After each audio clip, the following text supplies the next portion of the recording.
ইয়া মা'শারাল জিন্নি ওয়াল ইনসি in ইসতাতা'তুম আন তানফুযু মিন আকতারিস সামাওয়াতি ওয়াল আরদি ফানফুযু লা তানফুযুনা ইল্লা বিসুলতান।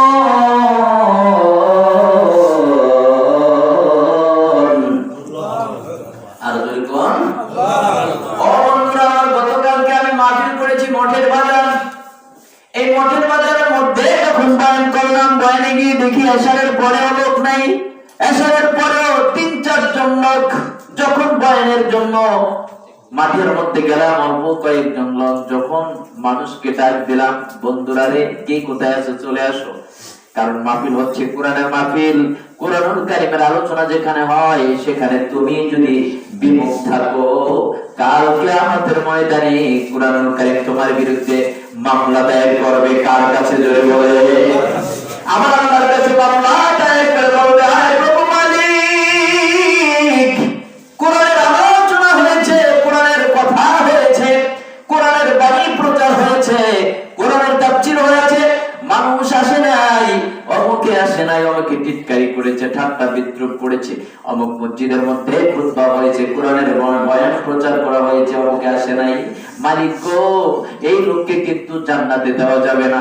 আমি আপনাদের কাছে জানতে চাই, এই কোরআন যদি আপনার বিরুদ্ধে আর আমার বিরুদ্ধে সাক্ষ্য প্রদান করে, এই কোরআন যদি আপনার বিরুদ্ধে আমার বিরুদ্ধে মামলা দায়ের করে, বন্ধুরা, কিয়ামতের ময়দানে আপনাকে আমাকে বাঁচানোর মতো কেউ আছে কি?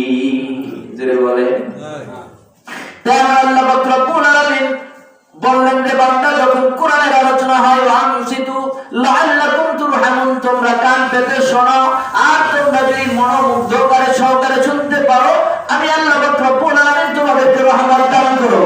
কি শুনলে? কোরআন শুনলে। কি শুনলে? কোরআন শুনলে। আমি যখন আলোচনা শুরু করলাম, কিছুক্ষণের মধ্যেই মাঠটা কানায় কানায় পূর্ণ হয়ে গেল। কানায় কানায় পূর্ণ হয়ে যাওয়ার পর 2 ঘন্টা পর্যন্ত আলোচনা চললো। আলোচনা করে যখন আমি যখন স্টেজ থেকে নেমে গেলাম, নামার পরে একটা লোক এসে আমার সাথে মুসাফা করলো। মুসাফা করে হাউমাউ করে কেটে দিল। কেটে দিয়ে বলল, হুজুর, আপনাকে অনেক দিন পর আমি পেয়েছি, আপনার কাছে মনের একটা কথা আমি বলি হুজুর। আমি বললাম, কি মনের কথা ভাই? আপনি কেন কাঁদছেন? আপনি কাঁদবেন না। কয়, হুজুর, 22 সাল হয় আমি আল্লাহর নবীর সাথে সরাসরি মুআনাকা করেছি। আল্লাহু আকবার। আমি এই গত 22 সালের মধ্যে আল্লাহর নবীর সাথে সর্বপ্রথম সাক্ষাৎ হয়েছে। সালাম আদান প্রদান করে সরাসরি কোলাকুলি করেছি আল্লাহর নবীর সাথে। হুজুর, আমার জন্য দোয়া করবেন, আমি যাতে করে এই দুনিয়ার মধ্যে আল্লাহর এই নবীর সুন্নাত অনুসারে চলতে পারি, আল্লাহর নবীর সুন্নাতকে আমি মেনে নিজের জীবনকে ধন্য করতে পারি। কাল কিয়ামতের ময়দানে আল্লাহর নবী জানি আমাকে এইভাবে মুআনাকা করে আল্লাহর জান্নাতের মধ্যে ঢুকায়া দেয়। আমি বললাম, ভাই, আপনি যেহেতু আল্লাহর নবীকে স্বপ্নযোগে দেখেছেন, শুধু দেখেন নাই, আল্লাহর নবীর সাথে যেহেতু সরাসরি মুআনাকা করেছেন, আপনি যখন জান্নাতের মধ্যে যাবেন, ভাই, একটু মাওলানা তোফাজ্জল হোসেন আজাদের কথা একটু মনে স্মরণ করিয়েন। আপনি যদি স্মরণ করেন, হয়তোবা কিছু ভুল ত্রুটি থাকলে আমার মাওলা মাফ করে দিলেও দিতে পারে। ঠিক কিনা জোরে বলে?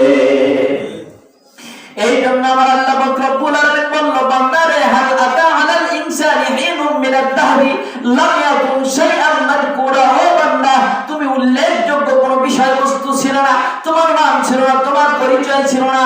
ও বান্দা, তুমি ছিলে মৃত্যু। এরপর তোমাকে রূহের জগতে আমি আল্লাহ পাক রব্বুল আলামিন পাঠাইলাম। রূহের জগতে তোমাকে আমি একটা প্রশ্ন করেছিলাম। সেই প্রশ্নটা হচ্ছে, আলাস্তু বিরাব্বিকুম, আমি কি তোমাদের রব নই? বলেন, কি নই? রূহের জগতে যখন আপনি আমি মানুষ হিসেবে ছিলাম না, কি ছিলাম না? মানুষ ছিলাম না।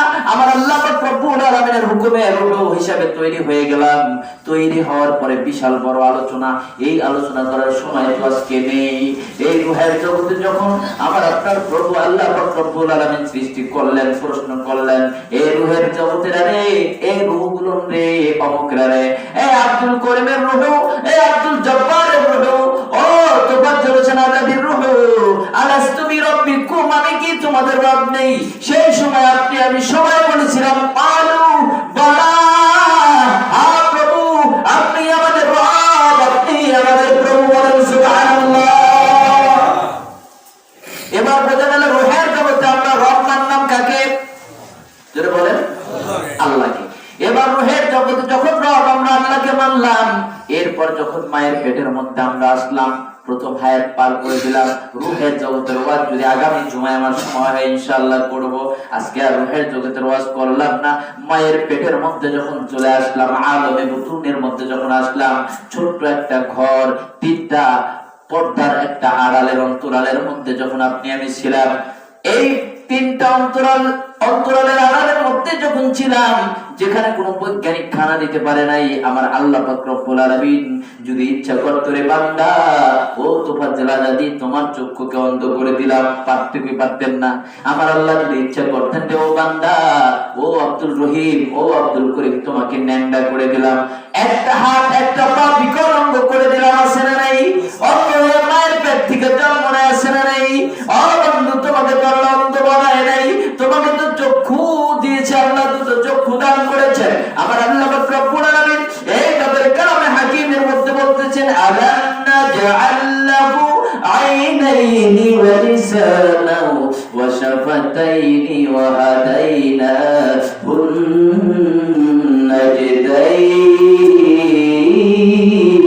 নাজদাইন। আল্লাহু আকবার। ও বান্দা তোমাকে দুটো চক্ষু দিলাম, তোমাকে জিহ্বা দিলাম, তোমাকে ঠোঁট দিলাম, ও বান্দা তোমাকে সুন্দর অবয়ব আমি দান করলাম। ও বান্দা এরপর সূরা ৩ এর মধ্যে আমার আল্লাহ বলতেছেন লাকাদ খালাকনাল ইনসানা ফি আহসানি তাকওয়িম। ও বান্দা তোমাকে আমি সুন্দর অবয়বে তোমাকে সুন্দর সূরত আমি দান করলাম, এবং সূরত এই পৃথিবীর মধ্যে আসমানের নিচে জমিনের উপর আর কাউকে আমি দান করি নাই। আপনার আমার সূরতটা অনেক সুন্দর, বলেন আলহামদুলিল্লাহ। এত সুন্দর সূরত আর কাউকে দান করেন নাই। আমেরিকার বৈজ্ঞানিক কয়েকজন 10 জন বৈজ্ঞানিক তারা রিসার্চ আর গবেষণা শুরু করলো। এই রিসার্চ গবেষণা শুরু করলো প্রত্যেকটা প্রাণীর কে নিয়ে রিসার্চ গবেষণা শুরু করলো যে দেখা যাক আল্লাহ বলছেন সমস্ত কিছুর চাইতে উত্তম রূপ আকৃতি দান করেছেন মানুষকে, কিন্তু মানুষের চাইতে ভালো কোনো প্রাণী পাওয়া যায় কিনা? ময়নাকে পাওয়া যায়, দেখতে সুন্দর কিন্তু কথা বলতে পারে না। আবার যদি কথা বলতে পারে, আপনি যদি বলেন ময়নারে এই কাজটা কর, দেখবেন করতে পারে না।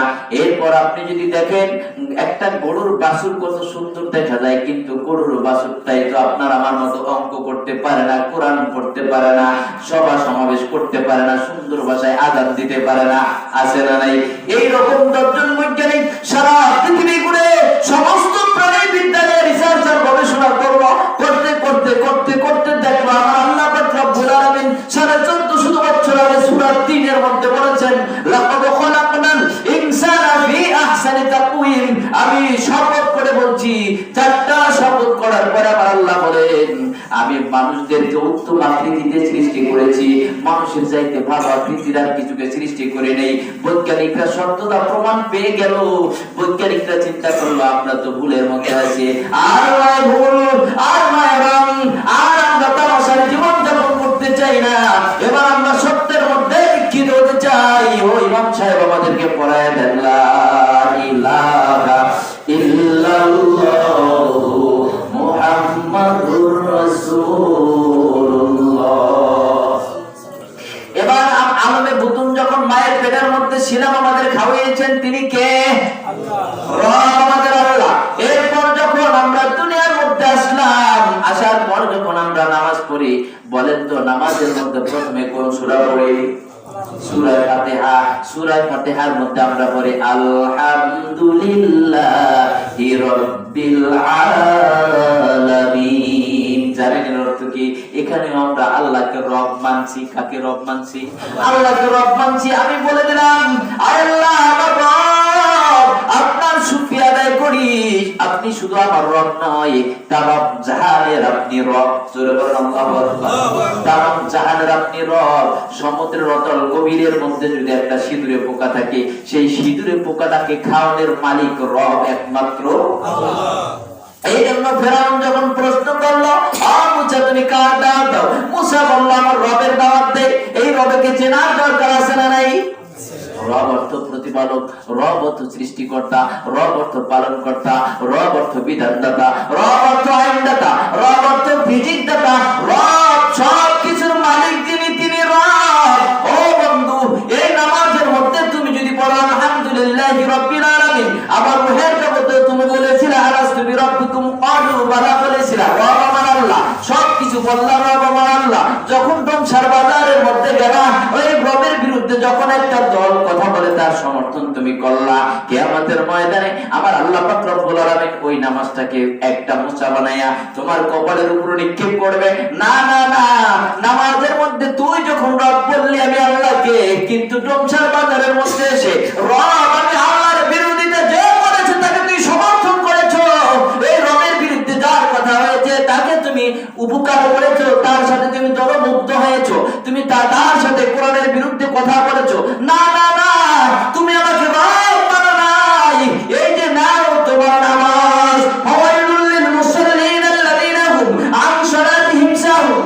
বন্ধুরা, আমি কিন্তু আপনাদের শত্রু নই, এটা কিন্তু আমার কথা নাই, কোরআনুল কারীম থেকে আমি বলছি। ফাওয়াইলুল লিল মুসাল্লিন আল্লাযীনা হুম আন সালাতিহিম সাহুন। ওই সমস্ত নামাজীদের জন্য দুর্ভোগ যারা নামাজের মধ্যে বলে একটা করে একটা, অর্থাৎ নামাজকে মানুষকে দেখানোর জন্য পড়ে। নামাজ পড়ার কথা ছিল আল্লাহকে দেখানোর জন্য, নামাজ পড়ার কথা ছিল আল্লাহর হুকুমকে বিধানকে মানার জন্য। ঠিক কিনা জোরে বলেন? নামাজ পড়েছে আল্লাহকে দেখানোর জন্য পড়ে নাই, মানুষকে দেখানোর জন্য পড়েছে।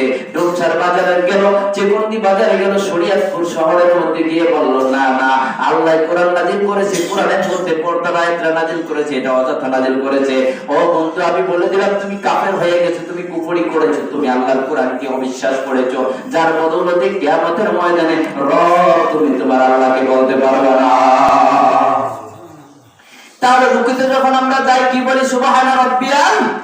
এখানে রব মানলাম কাকে? যারা বলেন। এরপর আমরা যখন সিজদার মধ্যে যাই, রব আমরা কাকে মানলাম? সুবহান রাব্বিয়াল আলা।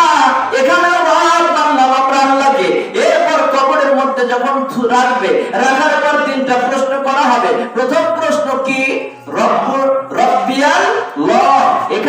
এখানে রব, তাহলে বোঝা গেল তোমার রবকে তোমার চিনতে হবে, রবের হুকুম তোমার মানতে হবে। এই রবকে তুমি যদি না চিনে যাও, কবরের মধ্যে তুমি বলতে পারবে না রব্বি আল্লাহ।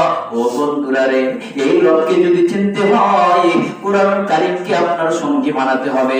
গতকালকে আমি অদা করেছি, অসংখ্য মুরব্বি, দাড়ি পাকা বড় বড় মুরব্বি, এরপর যুবক ভাইয়েরা যারা কোরআনুল কারীম শিক্ষা করার সময় নেই মনে করে তারা, আমি বলেছি না না, ও বন্ধুরা দেখবা, তুমি যদি বৃদ্ধ হয়ে যাও আর তুমি যদি কোরআনুল কারীম শেখার জন্য নিয়ত করতে পারো, নিয়ত করার পর আজকে রাতে তুমি যদি ইন্তিকাল করো, আল্লাহ পাক রব্বুল আলামিন তোমাকে শাহাদাতের মর্তবা দিয়া বিনা হিসাবে জান্নাতের মেহমান বানিয়ে দিতে পারে। বলেন সুবহানাল্লাহ। সময় নেই, ওয়াজ কি করব? আগামী এই যে আমাদের পাশের রাষ্ট্র ভারত, এই ভারতের মধ্যে একজন নাম ছিল তার ডক্টর শিব শক্তি মহারাজ।